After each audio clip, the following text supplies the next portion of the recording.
We are living in a highly charged and emotional world. And for many of us, we are at a point of emotional exhaustion. This is not a good thing. And while we can't control all of the stressors in our lives, from work issues to difficult relationships to financial instability to health scares, and yes, even divided politics, we can try to alleviate at least some of the stressors that impact us. Now, we don't have all the answers on how to overcome these issues, but we can help by reminding everyone that we need to take some time and focus on our own well-being. It's okay to put yourself and your family first for a while and to practice some self-care. Welcome to a special edition of Behavioral Grooves, where we're going to explore some simple ideas and tips on what we can do to better navigate our emotional well-being and find a sense of calm in a chaotic world. I'm Tim Houlihan. And I'm Kurt Nelson. Before we begin, however, I want to remind anyone who is feeling deeply stressed or worse to make sure that you seek professional help. Now, while I have a degree in psychology, neither Tim nor I are counselors or therapists. You can say that again. Oh, okay. Neither Tim nor I are counselors or therapists. I just like hearing it more than one time. Actually, sounded better the second time. All right. So levity is not a bad thing, people. But seriously, if you or someone you know are feeling depressed or potentially even suicidal, please, please, please seek out professional help right away. There are links in the show notes to organizations that can help you out. All right. With that out of the way, Tim, where do you want to begin? Let's start by reiterating something that we've talked about a lot on Behavioral Grooves, Kurt. Let's talk about how stress and our brains can often fool us. What? Are you talking about our brains fooling us? I don't know. That's crazy, man. They just do, right? Yeah. Best lesson I ever learned from a therapist was don't always pay attention to the voices in your head. I mean, it is important to think about. And Yeah. You know, just with that, right? If you think about stress, right? Stress, we feel stress for a number of reasons. Yep. Lack of control, uncertainty, conflict, change, health issues, financial insecurity. The list goes on and on and on, right? And while stress is a real thing, it's often self-induced, largely self-induced. We feel stress because there's some gap between how we think we are doing or what we should be doing and what is actually happening, right? So Exactly. And that gap is what creates the stress. It's not always actually something that's happening in the real world. It's how we're perceiving it. it's our brain. Our brain is telling us these things, right? Yeah. Which, by the way, it is not a bad thing, right? In and of itself, that's not a bad thing. But the thing is, we may or may not be aware of the fact that our brains are telling us that you need to be stressed because something isn't going the way it should be. You've created that system that informs you that there's this trouble. Well, So, and we know our brains fool us. We see it with optical illusions, right? I see the two lines. I know rationally that they're the same length, but because one has arrows pointing, upwards and have arrows pointing downwards, they look different to me.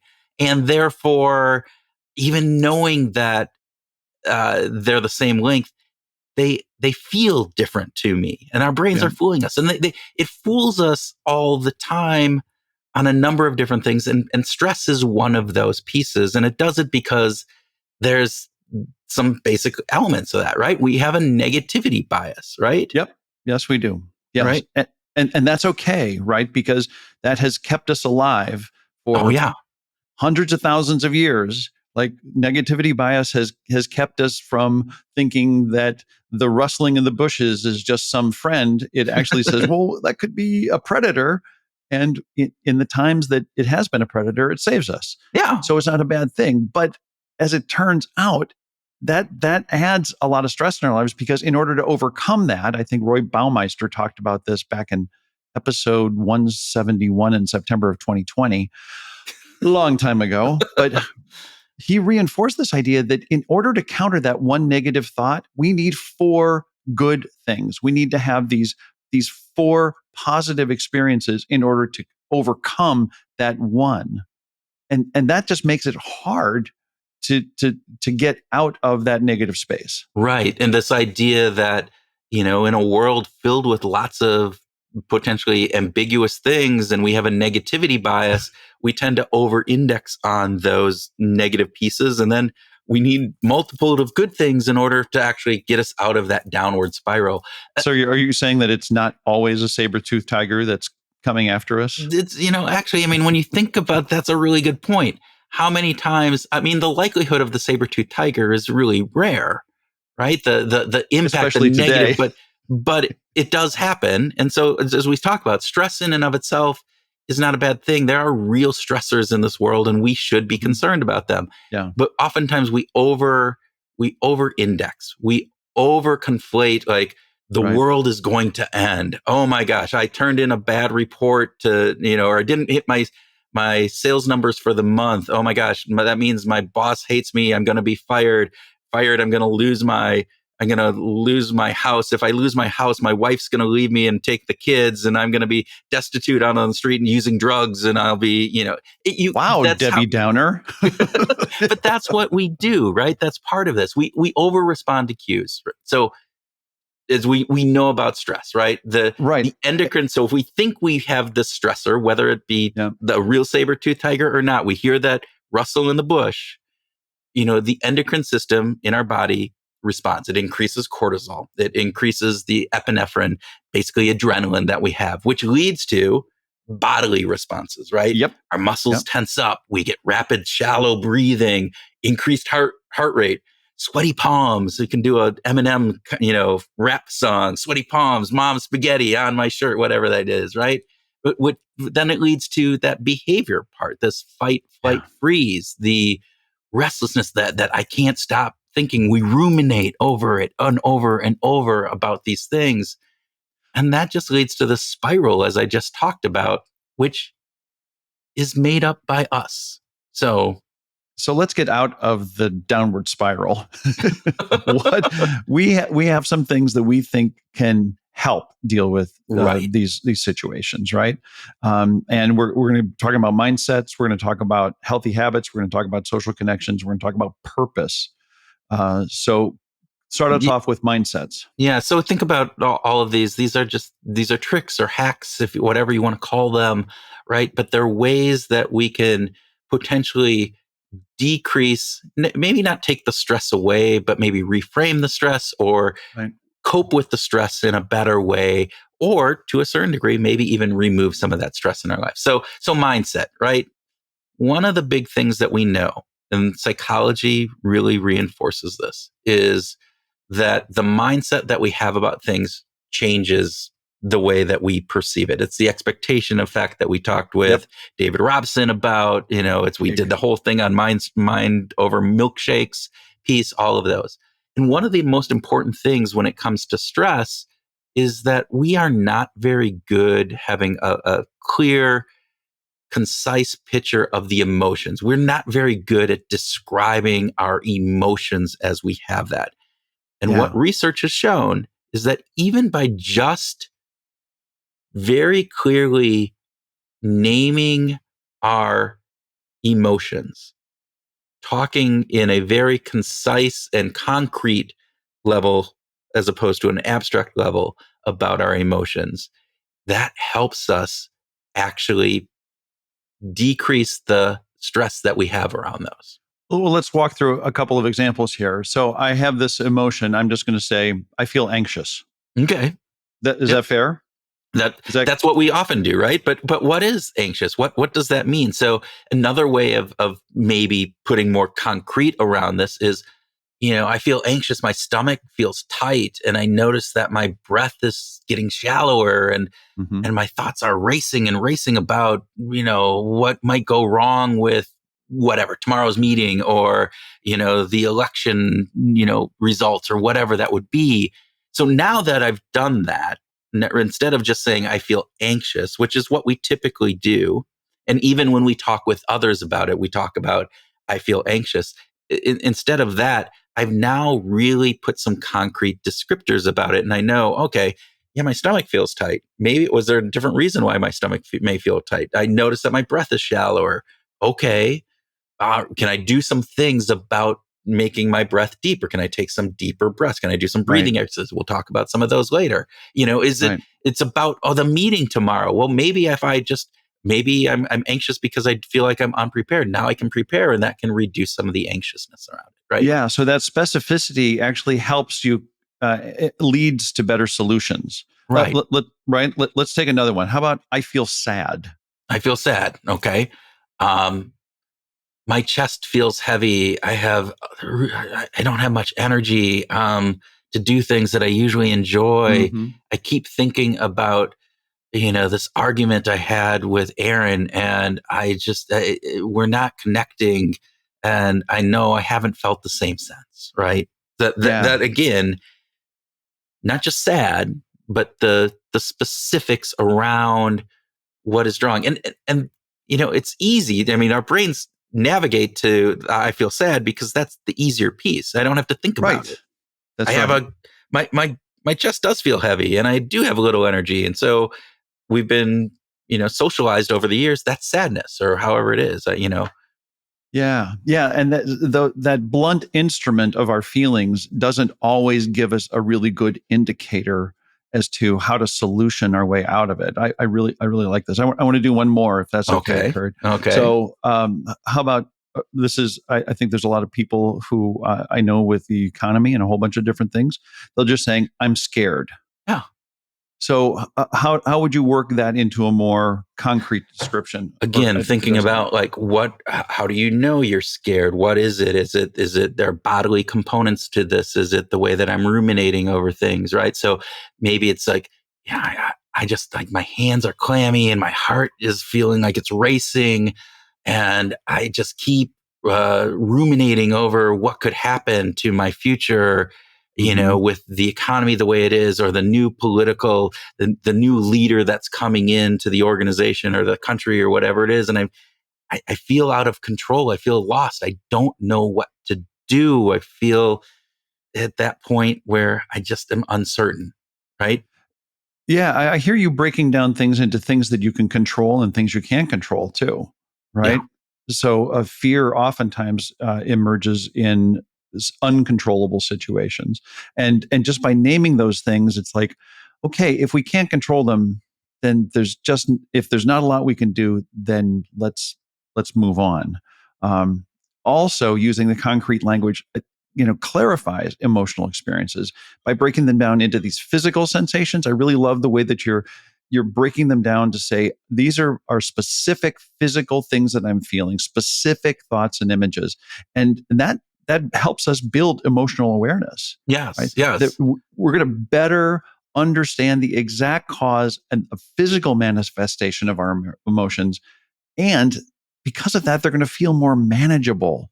Right. Like what and you've given some great examples about that. Well, and I think there's some aspects of that where it by having that concreteness around it it puts it in its own little bubble, right? It Yeah, builds it. yeah, We'll use a bad yeah. analogy, a concrete wall around those emotions. It's Mhm. it's contained. I'm scared can be is huge. I'm scared about the Overwhelming, economy. I'm scared about this. I'm feeling these are the responses because of why I'm scared that I'm having. Oh, well, what? So now I can take some action. I can go, okay, right? I feel scared about the economy. What can I do in order to set up my finances better so that if the economy tanks, I will be better prepared? I can take some actions on that. I can understand what's going on with my body. I can maybe go out.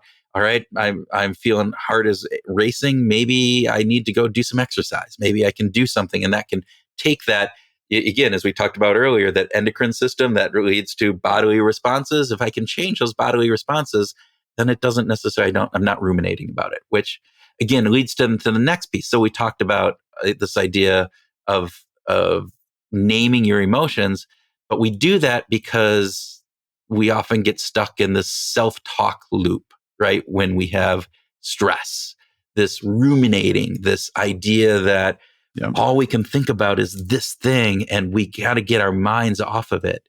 And I think that self-talk often comes from negativity, especially when we're filling in the blanks on some situations that we know very little about, which leads to distortions. And our mind story isn't always an accurate reflection of what the real world is telling us. Yeah, you can kind of see how all of this sort of dovetails together, right? Yep.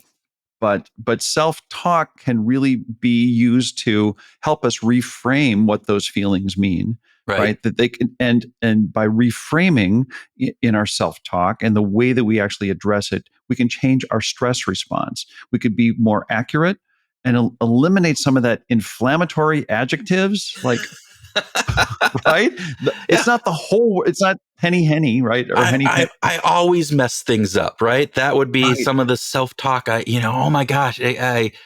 I'm horrible. I always mess things up. Nothing ever goes well for me, right? And How about reframe that? okay, well, How, how would you do that? how about like I made a mistake this time, but I've done things well before. In fact, I do a lot of things right. But in this particular case, I totally screwed up. And I can learn from this. Maybe it was environmental. Maybe it was situational. Maybe it's because I didn't get enough sleep last night.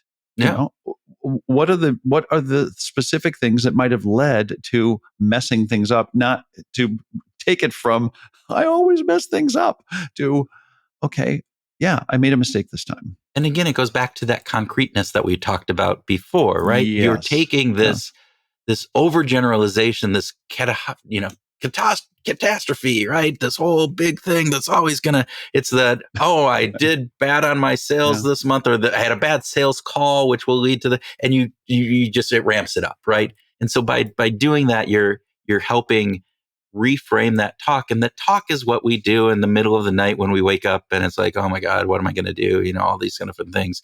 And so reframing that then can help that. So let's do another one. This one, right? Oh my gosh, everybody hates me because I said something stupid. They all think I'm an idiot. I'm just how stupid can I be, right?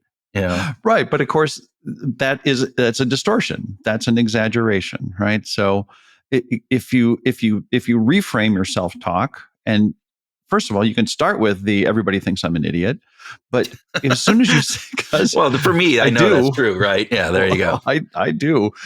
At the same time, as soon as I hear myself say that, it's like, wait a minute, it's really not everyone. It's that some people or one Yeah. specific person might Yes. disagree with me. Yeah. Maybe they don't understand my point. And it's okay to have different perspectives. So I might just want to reframe it in terms of what's actually happening to me in the moment, in the specific situation that I'm in, and not catastrophize to the entire world over the entire history of the human condition. I worked with a gentleman one time who talked about this like and he gave this example. He goes, think about this if like you were the video camera on the wall seeing what happened. And so he used this example of you walk down a hall, you walk past you're new to the company, you walk past the new CEO or president of the company, and you say hi, and they walk past you, right? And they Mm-hmm. don't say anything. And where does your mind go? Your mind goes, oh my gosh, Negativity I already bias. do something to piss them off? What Yep. all this, and you can go down that. But really, he said, just take a look at the camera footage. What happened? Walking down the hallway, you passed, you said hi, he didn't. All right, we're inferring a number of things on what Yep. that person is thinking, and we Yep. don't know. And that's what happens all the That's time. right. We infer. The boss he might have just heard some really bad news about the stock price or a family member or something else. He Yeah. could have just been distracted. Maybe he didn't hear, maybe he has a hearing aid in and he had it turned off. Who knows, right? There's a But million of different things that could happen, but we always go to that negativity bias and we go down that rabbit hole, and that's not good. did you just say something? I'm sorry. I wasn't listening. Damn it, I know it. I see something stupid, and Tim's just, yeah, that's exactly right. Oh, my hearing aid was off. So yeah. All right. So another thing around mindset, and we talk about this all the time, is this idea of gratitude. Yes. Yeah. Yes. Yes. Yes. Yes. Yes. Yes. Because gratitude builds positive neural pathways in your brain. Yeah. I mean, like it actually makes you healthier to to actually express gratitude, which is so great. And and I think that there's a whole bunch of things to cover on this, but while we're on this idea that it actually builds neural pathways, I just want to say that gratitude doesn't always necessarily one good way of doing it is to be just gracious and grateful. To Like just start having this, doing a gratitude practice where you I'm find glad, something to yeah, be grateful for every day. And if you start doing that, that's where we build these neural pathways. So right, even in the worst days, there's something that you can be grateful for, and you can find that and just make note of it. Because when you do that and you start doing that as a practice, your brain starts going, well, crap, they're going to, Kurt's going to ask me to what to find to be grateful for today. And all of a sudden you start noticing things. Your brain is right. going, oh, well, crap, I need to figure out what's going to be grateful. Let's keep looking for these things that I can be grateful for. And so it builds those neural pathways. So start a gratitude practice. But so that was one way, right? Just naming those Right. things that we can be really grateful for. Hey, this is Kurt, and we want to say thanks for listening to Behavioral Grooves. And we hope that you're enjoying this episode, but it feels a little bit one-sided. You're hearing from us, but we're not hearing from you. This is Tim, and we have two suggestions to remedy that. The first is join our Facebook page and engage with us. We want to talk with you. We want to hear your perspectives, and hopefully our Facebook page might be the place to have some of that interaction. So please come and join us. The other recommendation we have for you is to leave us a quick rating. You know, the little 5-star thing at the bottom of your app? Or a short review. Just leave us a few words about what you like about behavioral groups. We'd very much appreciate it. Thanks, and we now return you to our regularly scheduled programming. Well, the second way of thinking about this gratitude practice, it's good to start with, I'm grateful for this because I see it, because I feel it, because I smell it, I touch it. All that sense foraging stuff that happens, right? That's a great way to start. The second aspect of just expressing gratitude is to be grateful for things as if they weren't here. Like, be grateful for the things that, what would life be like without them? Like, Yes. this is the classic "It's a Wonderful Life" gratitude. Yeah. What if I wasn't born? What if I wasn't here to save my brother? What if I wasn't here to get married and have this wonderful life, to make the bank work? All those kinds of things flow from what if. Right. And that's a really great way of thinking about that, Tim, because too often we just take those for granted. We don't appreciate, you know what? I have a wife that loves me. I have kids that I just adore. And if I didn't, my life would be much less. So I can be just grateful for that basic fact that I have kids that I adore. I can be grateful that I have a job. I might not love my job, but if I didn't have a job, I'd be in much worse conditions than I currently am. So even if I don't like it, I can still be grateful to the fact that I have a job. And the positive impact that you have on your wife and children's lives would be horrible if it were gone. Like, it's a wonderful thing that you are there to be who you are to those people. The other thing is expressing gratitude when you see other people doing good things. Yes. Which we talk about as recognition, right? But I feel like the heart of that is gratitude. The heart of it is saying, I'm recognizing you doing something good, and I just want to say it. Yeah. I call that the double bonus bundle, right? Because now I love that. I'm expressing gratitude about seeing you do something good. And if it's the cashier in the grocery store, it's the 17-year-old that's just running the celery and spinach over the weight machine to figure out how much I owe, like, doing a nice job today. Way to go. Yeah. Or and you see that smile that comes on their face. And as you said, you're helping them feel better. They get a dopamine release. You get a dopamine release, right? Yeah. Yes.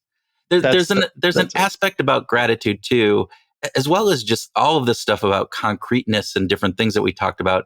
And I'm going to do a little self-promotion here, but pitch coming. Use a journal and start a journaling practice. Mm-hmm. Write down your emotions or explore why. So again, as we talked about that concreteness, I feel anxious. Well, let's write down what it is that you're feeling anxious about. The gratitude piece, write down what you're grateful for every day. You do that. And we just released a brand new journal. So as many of you know, part of my other job besides this. So I work with a company, and we've produced a couple change journals, some what they're called Brain Shift, where you have another one, brand new one. It's called Daily Shift. Daily Shift is, I think it's our easiest to use one. It is literally every day I'm just writing down simple goals and reflecting on gratitudes. And then every week it gives me some ideas to think about and different things, and I can reflect back on the week and learn from those. And it's a really great way to just get all that stuff out, to process it, to help you put it in concrete terms. And it's really fantastic. So we'll have a link in the show notes in case people are interested in buying that. So is Daily Shift like about trying to get the good shit in your life down on the page so that you get reminded of it, or is it to get the bad shit out on the page so you can leave it behind? It's about it can be both, right? I think it's more about Okay. the good. It's less, the Daily Shift, but it does allow you to really think about, and just a journaling practice. So you don't have to buy Daily Shift. That's fine. Just start a journaling practice. I do But it. you should. I actually have a journaling practice, and I've been doing it for years, and it's just in a notebook. Every night I write down things, and and when those emotions come, I do write them out, and then that helps. It helps me clarify those. So here's another piece, and this isn't necessarily, I'm going to talk about it underneath mindset, but it really could be under some of the healthy habits or behaviors that we're going to talk about later too. But there's real good research that shows that we can change how we feel and how our mind is thinking by doing some breathing exercises, taking deep, slow inhalations and exhalations, because this is what works. It slows down our heart, right? Yeah. And it changes the neuromodulators that are going on in our brain. So this is where it gets to the mindset. So all of a sudden we can, if we're doing deliberate, breath work practice, right? You can reduce your stress. And actually, you can hate or love Andrew Huberman, you know what it is, but he did research on this where they did just 5 minutes of breath work a day. And they found that when people did that, they reduced their stress more than meditation and more than actual some other kind of pharmaceutical type things. And the way that you can do this, the breath method that they tested a couple different breathing methods, box breathing, different pieces, but one, it's called the cyclic high. I think I pronounced that right. The cyclic sigh. Yeah. Cyclic sigh. Yes. Which is this, and I'm going to demonstrate. And so for those of you watching on YouTube, you can see me. If you're listening, you can go out to YouTube and watch this. But basically, it's a long inhale through the nose, then another quick, sharp inhale, and then a long exhale through the mouth. And so this is what it looks like, right? It's a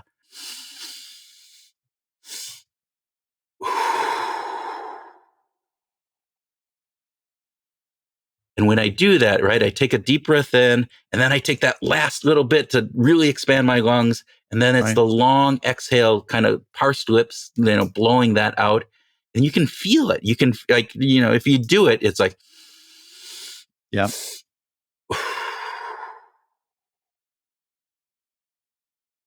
When I'm doing that exhale, I can actually feel my body de-stressing, relaxing. The muscles feel that. And it's just a fantastic thing. And you don't even have to do it for 5 minutes. You can do a minute of that if you're in a highly stressed, like before you're going on stage, or, if you're feeling anxious at night and you can't fall back to sleep, try some of that. It's a really great thing, right? And it doesn't have to be a stress reliever, by the way. It can be proactive. Yes. It can be something with just the way you start your day. And this particular practice has roots that come from Southeast Asia and the subcontinent, and has been around for thousands of years. People have been practicing it because it works. Yeah. It keeps coming back because it works. And if you're interested in any specific work on it, Max Strom wrote a really great book called A Life Worth Breathing. Okay. And he actually addressed this cyclic sigh with more depth, but it's a fantastic practice to get into. Highly recommended. Let's move on, because let's talk about healthy habits. And so again, as These are all things that I think most people know, right? We know that, and if not, Yep. if you don't know it, great. We'll help you on here, but it's a nice reminder for many people, right? First, reducing stress, sleep. Sleep is hard because oftentimes stress and this anxiety that we have, this feeling of different things, actually makes it harder for us to sleep. But Yep. if make sure you get the amount of sleep that you need, and that's not 3 or 4 hours, people. It's not even 5. It's usually 7 to 9 hours for most people, right? And Mm-hmm. when you do that, replenishes dopamine, it cleans out your brain, it helps detoxify the brain, it helps in restoring energy, reducing the stress hormones, that cortisol that brings up those pieces. That helps what gets rid of that. And so make sure you optimize that. Have a cool room to sleep in. Black out as much as you can. We've talked about this, Tim. I have Mm-hmm. problems sleeping. I have insomnia, right? Do a nightly routine. Do Yep. some pieces that Yep. tell your body that you are getting into sleep. Use your bed and your bedroom for sleep and not much else. Don't be like reading in there. Don't be doing other outside of maybe some sexual activities and other pieces of that you can do that, right? But use your bedroom as this is where I go to sleep, right? Those are some things that you can do. Yeah. I think the second thing under healthy habits is exercise. And let's not get too deep into the weeds of exercise needs to mean X or Y or Z, because exercise is just about movement. Yes. It involves a cognitive thing. It stimulates our brain when we exercise, and it just moves our body. And any kind of movement can be helpful. Of course, the benefits are increases in mitochondria, or releasing endorphins, or building stamina. All of those things come from different types of exercise. But at the core of it, what exercise does is gets us better connected with our bodies. That is the temple. It's the house Yeah. where we live. Yeah. This is And it. and again, I loved how you talked about this. It's not about any specific exercise, right? Granted, if you think that exercise is getting up from your couch and walking to the refrigerator and, to grab your beer and walk back, that's probably not there. Get outside and walk. If maybe for you it's riding a bike, maybe for you it's actually Right. going to the gym, whatever it would be. I know if you can get your heart rate up, that helps, right? If you can build some muscle and do some resistance training, that helps as well. So all of those, Absolutely. find what works for you and do that. That's the most important thing, is find what works for you. Because if you've got too much friction and resistance to, oh, that's too hard, I don't like it, it doesn't feel fun, all of those things are impediments and frictions that will get in your way of just doing it. Yeah. And you're going to be feel much better if you just find something to do. The other thing under healthy habits is take a digital detox. We are so Mhm. connected and so different things. And particularly right now, given the election, for many people, it wasn't the result that they wanted. And you can doom scroll, doom scroll, doom scroll, all Yep. of these things. And even not in this specific time, but in any time in general, it's good to take 24 hours or 48-hour break. Just get away from your screens, get outside, get into nature, get into doing some foraging, sense foraging, all of your senses, touch things, feel things, smell things, hear, listen to things, right? Get out there and do that. Those are really important. And nature is huge. If you can get out, I mean, again, research shows that just getting outside, seeing greenery, seeing water, if you can do that, really powerful. And just going and just enjoying the world outside. I don't care. I mean, if it's cold, if it's hot, get outside as much as you can. Uh, You said that so well, Kurt. And I just want to say, do everything that Kurt just said about nature, because it's so important. Another thing you can do. Let's say that's great if you've got 20 minutes, or you can plan for some time to be outside in nature to do that. If you need like an instant, immediate intervention in your life, splash cold water on your face. Like one of our guests said this recently, and it just really struck me as like wow, this is actually a really great thing. You change the temperature of your body by splashing cold water on your face, and that alters the way that you were thinking and the way you were feeling. It's an instant changer for you, Yeah. that it is so simple and so easy to do. And who isn't close enough to a water faucet to get some cold water on your face for just that that couple of splashes where you go, okay, Yeah. I, Yeah. I'm not in the same place. And again, I think all of those work. And one of the other things is just relax without a screen, right? Read a book. I like to sauna. I know you like hot tubs, right? I mean, Yeah. find what works for you. You can do that. So, Or a graphic novel or a 19th century British poetry. I mean, there's a whole bunch of ways you can relax without a screen. the 19th century British poetry may work for you. Graphic novels better for me. There you Okay. go. All right. Okay. All right. All right. Let's Okay. move on. Let's move on to social connections, because when we are stressed, what we find, and actually we just had a conversation with Sandra Matz, and they do some really interesting work around this Yep. from our digital footprint. They know that when we are depressed, we tend to isolate ourselves. We reduce the interactions. Yes. They can see that by, seeing like how far you travel from your house and how often you get outside of your house. And that's a sign of depression. They can actually predict people by how much they're getting out and connecting with other people. And so we don't want to have that isolation. Actually, we feel like, oh, I'm not, I don't want to talk to anybody. Actually, talking to people is what you need to do to help relieve the stress, to get out with your friends, to go outside, to join other things. Those are important, right?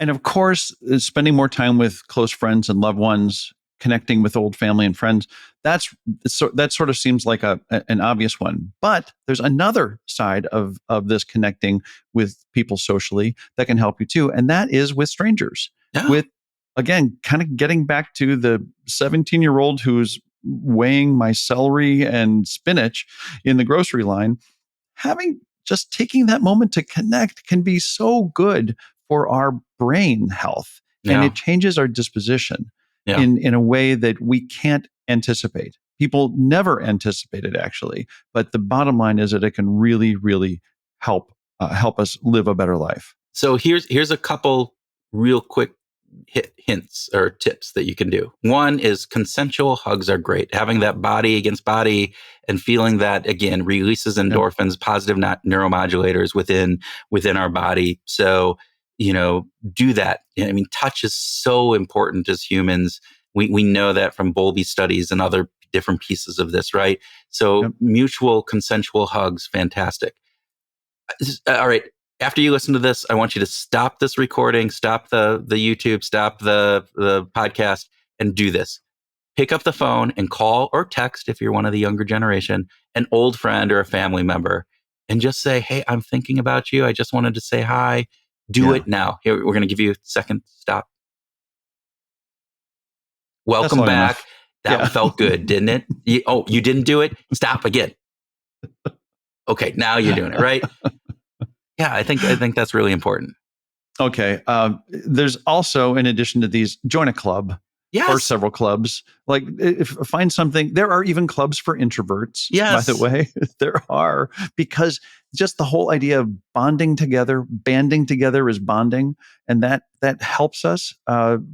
It helps keep us healthier in ways that we can't easily measure in our own lives, but that researchers have figured out when we join clubs, when we are engaged in some kind of social identity outside of what our social media is telling us to identify ourselves as, we are healthier. Yeah. Whether that be a sports club, affinity club, I'm in Rotary, right? I mean, we go out, Yep. we do social things. Just having that group of people who have like interests and like things really helps in relieving stress and protecting us from the stressors that are in our lives. Yeah. Last piece, Tim, I want to talk about purpose, because I think we Yes. often we miss this, right? Okay. And it comes back into this aspect that stress, we feel stress when we feel like we're not aligned with our true selves, where we're not Yeah. striving for our purpose, right? There's this idea that when we're not in that dance that leads us to listen to the music in our heads, that it isn't aligned, that we're we feel stressed about that, right? And purpose, I don't always mean the big P, right? It's not Yeah. like Yeah. Good. we're not solving world hunger. I'm not curing cancer. Although if you can, that's great. And that helps, right? That gives you And get it this done. piece, right? But there's the Yeah. little P. It's like making my kids happy or feeling wanted. It's working with you and, helping you overcome all your neurosis and different pieces and different You just got to elements. keep trying. You just got to keep working on it, Kurt. Right. But it's like doing something positive. And again, we talked about joining clubs. There's also a very big amount of research that shows that volunteering, that doing something good for someone else is hugely positive in reducing the stress in our lives, right? And it doesn't necessarily mean fully volunteering. It's like write a letter to help somebody feel how great they've done. It's showing that gratitude to them, right? That's right. That's right. You can write a song for somebody, play a song you for could somebody. write a song for them. But but then that would make them more stressed when they had to hear it, right? There you go. But draw them a picture. Yeah. Right. Like when was the last time you actually sat down and drew a picture? Yeah. And then send it to somebody that you love and say, I was thinking about you. I drew this flower because I was thinking about you. And as awful as that is, it's an act that actually takes us out of ourselves and puts us in the presence of somebody else. And again, volunteer. It doesn't matter. Again, it can be, a food shelf. It can be at a homeless shelter. It can be wherever it would be. If you're good at finances, help with the finances of a volunteer organization, whatever it would be. Our producer, Caroline. My name is Caroline, and I am the producer here at Behavioral Grooves. It is an amazing thing that we actually get to have you on the show, Caroline. Yes. All right. And we wanted you on because we know that you do some volunteering. Can you tell us about that volunteering that you do? Yes, I foster dogs through Cocker Spaniel Rescue of Austin and San Antonio, CSRA for short. How did you find your way into fostering dogs? Well, like most millennial women, around 2021, kind of a little bit still in the pandemic, I felt the urge to adopt a dog.